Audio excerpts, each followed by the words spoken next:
Как да го храниш с барф, за да не плащаш всеки месец цена като за крило на един самолет. Сигурно ще се оскъпи нейните изисквания, нужди, генетични предразположености. Няма къде да го съхраните. И писва храната, и спира да я яде с апетит. Непородисти кучета, които ядат каквото им падне. И нашите породисти, защото моята почти винаги е на границата с разстройване. Нали, това се нарича спато. То е и козметично, и рехабилитиращо. О! Да, любвеобилна е тя. Коя от нас? И двете. Тя е много добре казана, защото работи за двете. Да. Аз колко силно ги обичам всички, дори по телевизия, някъде навън и навсякъде. Ние сме при Алекс в Barf Revolution, прекрасен магазин за нашите опашатковци. Днеска сме с Биляна, с нейната красавица немски дог Дара. И Билянка има въпроси към Алекс. Всъщност и аз ги имам, защото когато кучето е голямо, как да го храниш с барф, за да не плащаш всеки месец цена като за крило на един самолет. Първо съобразяваме нуждите на кучето с вида барф, който или може дори, бих казала, че ако имат ограничен бюджет, може дори да е смесено хранене. Но в интерес на истината, със сигурност ще се оскъпи може би 10, 15 до 20% бюджета, но той няма да е много фрапантен, но пък със сигурност би изключил много други разходи, които ще предстоят, ако храните с друга храна. Но със сигурност дори малък процент свежа храна е добре дошла към диетата, стига кучето да го позволява. Така че аз адмирирам и такова смесено хранене. Със сигурност и скъпите гранули струват скъпо и вярвам, че много лесно могат да се оптимизират бюджетите относно храненето на едно-две или по-големи кучета в размерите на Дара, която е между 60 и 70 кг. Според мен се равняват на две нормални средни кучета. Със сигурност бюджета може да влезе в бюджет 250-300 лева на месец, което е съвсем резонно и нормално и можем да направим такъв бюджет, което доста хора си мислят, е скъпо удоволствие, но не е така, ако наистина подходим правилно към нейните нужди и направим една разбивка на храната. А как се подхожда към нуждите на кучето индивидуално? Някакви изследвания по-специални ли правят? Като един отговорен стопанин със сигурност правите поне веднъж в годината кръвни изследвания, биохимия.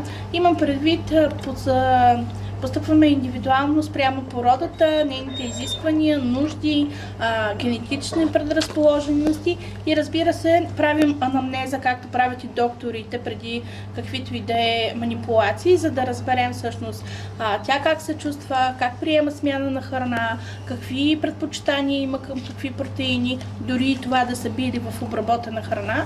Така че със сигурност първо правим това, да снемем анамнезата, да си запишем, да поговорим добре с стопаните, за да може да ги консултираме правилно.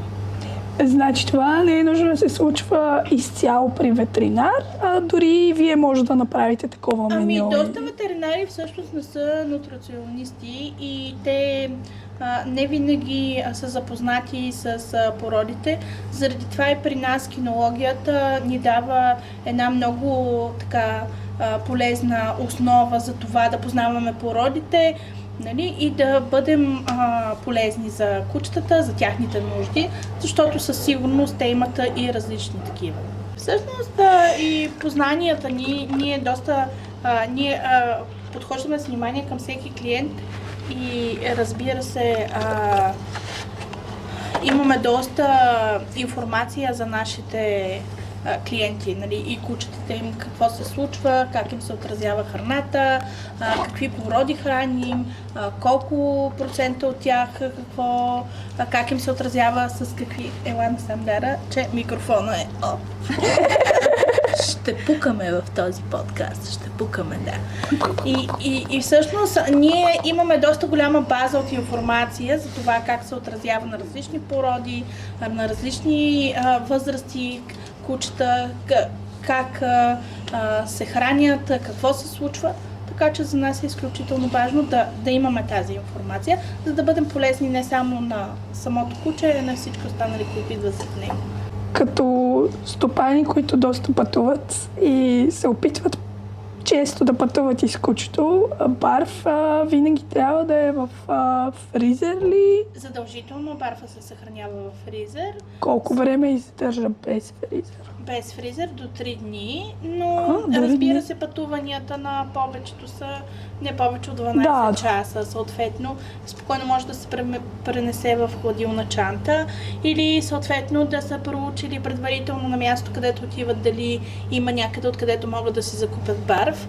Ние лично като пътуващи по изложби, обикалящи Европа, не винаги носим храната, а предварително приемно проучваме магазини или при приятели, които отиваме, казваме, може да ни закупите, вместо да се ограничаваме това да носим хладилни чанти, и предварително сме се запасили с това, така че винаги има вариант, винаги е лесно. Има, разбира се, алтернативи за по-дълго пътуване или за места, където наистина няма къде да го съхраните, или ще бъде прекалено дълго пътуването и наистина няма фризерна част, няма място, откъдето да си закупите, спокойно може да се премине, постепенно да въведем кучето в някакъв друг вид храна, който да е удобен за пътуването и съответно отново да го върнем на суровото хранене. Значи един голям въпрос, защото, например, днеска аз храня кучето с определен вид храна и доста отдавна. Утре пътуваме, не искам да взема храна с себе си и купувам от някакъв друг магазин, обаче също барф. Как се отрази върху стомаха на кучето? По принцип не би следвало да има някаква промяна, но много зависи от самите рецепти, от самото качество на суровата храна, така че това е много относително и много сложен въпрос, на който мога да отговоря. Да, по принцип не би следвало, защото както, примерно, от меню може да скачаш, но както казах, това е строго индивидуално. Ако кучето напонася друг вид протеини, харесва само определено месо и така нататък, просто трябва да се съобразиш с тези неща. Съответно да минеш с този протеин да продължиш така нататък, но е възможно, дори има кучета, които прескачат от барф на барф, защото им омръзва или защото просто хората си казват така, за да има разнообразие, или просто спира да яде едното, почва другото, след 5 дни не харесва това, връща се обратно на другото. Много относително, но аз смятам, че всичко идва от нагласата на самия стопанин. И понякога в цялата си идея да бъдем прекалено полезни за тях, прекаляваме в тези си неща и превръщаме домашните си любимци в едни доста сензитивни животни. Като нутриционист, имаш ли идея защо е това разминаване между така издръжливите непородисти кучета, които ядат каквото им падне, и нашите породисти, защото моята почти винаги е на границата с разстройване. Ние не ядем барф, понеже си мислехме, че е много сложно с пътешествията. Това е мит ли е изобщо? Според мен е мит, че и непородистите кучета нямат проблеми. Те повечето може би са устойчиви, защото просто са родени в по-сурови условия и вече чисто генетично им е предадено от родители, че трябва да се справят с различни храни и така нататък. Мит е, да, и че глезените кучета са доста по-глезени. По принцип е така, както казах и в предния въпрос, наистина ние ги правим малко по-капризни, с цялата идея да им дадем цялото разнообразие на света, като си мислим, че това всъщност е най-полезното, което можем да дадем на тях. Аз смятам, че много внимателно трябва да наблюдаваме кучетата и да преценим коя храна е за тях. В този ред на мисли, който ми казва, че тя е винаги на границата с разстройство, това означава, че тази храна, която тя консумира, не е за нея. И трябва да се замислиш много добре дали трябва да промениш нещо в диетата, в някаква насока, която да бъде абсолютно полезна за нея, защото, както се казва, здравето идва от стомаха. така че една хубава диета, която да й се отразява добре, със сигурност ще й подобри качеството. Тя визуално може и да няма никакви проблеми, но в един момент те със сигурност ще дойдат. Ами, тя самата реално изписва храната и спира да я яде с апетит. Така че я сменяме през 2 месеца, може би. Но не сме открили нещо, дето да й се отразява по различен начин. И тази смяна честа води точно до това хронично нейно състояние, в който е на границата с това да има добро храносмилане и да е придружена с диария. Така че това е нещо, което трябва да помислиш дали честата смяна би била добре, дори понякога и бих казала и лечебно гладуване би било полезно за тях, всъщност за да се разбере и че не е нужно постоянно да се сменя храната. Ами, да, аз съм чела, че е добре да си имат само една храна. Не съм 100% сигурна дали това е най-здравословно за тях. Не съм нутриционист, но гледаме постепенно да измесваме храните, като ги сменяме и така нататък. Плавно на храната е изключително важно, особено за кученца, които са с по-чувствителен стомах. Да. И сега не знам дали според нутриционист това е така, че трябва да ядат едно и също през цялото време или по-скоро е окей да се сменя. По принцип в разнообразието идва баланса, но в разнообразието, когато говоря за естествена храна, в смисъл, много ми е чуждо храненето с гранули по принцип, откакто самостоятелно имам кучета и така нататък, защото това може би е било в първата година, преди 17 години, в търсенето на това точно по този начин, през 2-3 месеца смяна на храна, липса на апетит, така нататък. В един момент просто се превърнах в личен готвач на първото си куче, после съответно се обърнах към суровото хранене. От 2017 година храним кучетата си с сурово и дистрибутираме суровото. И за мен наистина е чуждо това дали еднообразната храна е полезна за тях, но аз смятам, че в разнообразието идва баланса и съответно и, както казах, индивидуалните нужди. Чуди се на кой първо да... Спокойна е, не е като Люси, тя е винаги разсеяна, тича, лае. Много емоционална, не знам, аз ли разглезих така? Ами, виж сега, тя обича според мен да прави неща. Ти обичаш да я караш да прави неща и тя е длъжна да направи всичко, за да получи нужното внимание. Това е нейният начин за комуникация, а тя е по-лежерна, по-интровертна, в смисъл харесва и повече да почива и да я галят и тя няма нужда да работи, за да получава тия ласки. Така че, да, различни емоции са. Не, винаги при нас, когато някой влезе в апартамента ни и тя не спира да лае 20-30 минути. Това е начинът за тя е като... Да, огън е. Побъркана. Огън е. Малката ни е така, тя е като в квартала и казват малкия таран, защото много... Мисля, тя изобщо не се усеща за нея, това е начинът да скочи отгоре и да те изблъска и супер несъобразителна, другите са супер нежни и финни, но тя е просто такова чудо. Не знаех, че някога ще ми се случи толкова невъзпитано куче. Масажа ли? Масаж. Да. Има ли масажисти за кучета, знаете ли? Да. О, бях чела някъде, че в някои от моловете има нещо, което се казва спа за кучета, но нямам представа какво трябва да значи. Спа означава, смисъл, че те са грумари, които имат спа бани, които са с препарати, които съдържат озон, рехабилитират кожата, козината, дори и костите, така че при Нагайо системата, озон системата, има различни спа продукти всъщност, които се добавят към самата баня. Нали, това се нарича спато. То е и козметично, и рехабилитиращо, Но има и кучета, има и хора, които са физиотерапевти за кучета. Физиотерапии може да се открият при ортоклиниките, не знам при доктор Зотино дали има такава, но има клиника, която е в Княжево на доктор Яновски, която прави рехабилитация на кучета с водна пътека. Запозната съм, защото ги познавам. Светла Величкова, която е хендър на кучета киноложки, на киноложки изложби, тя също е завършила рехабилитация и физиотерапия и с различни методи може да активира различни мускулни групи и така нататък и може да рехабилитира.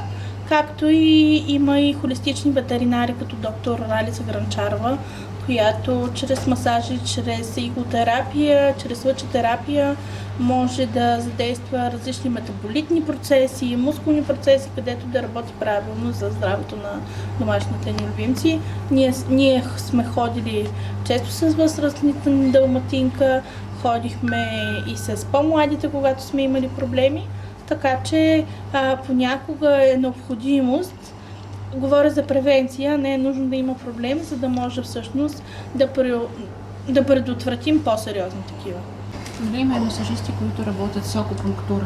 Няколко преди видях това и Да, ние на акупунктура ходихме основно и ние не работихме толкова примерно за мускули и за кости, работихме и за отделителна система, за очите и изобщо за цялостно състояние, защото примерно възрастната ни женска, преди да я преспим на 15 години, на 12 започнахме да я водим на акупунктура при Ралица Гранчарова.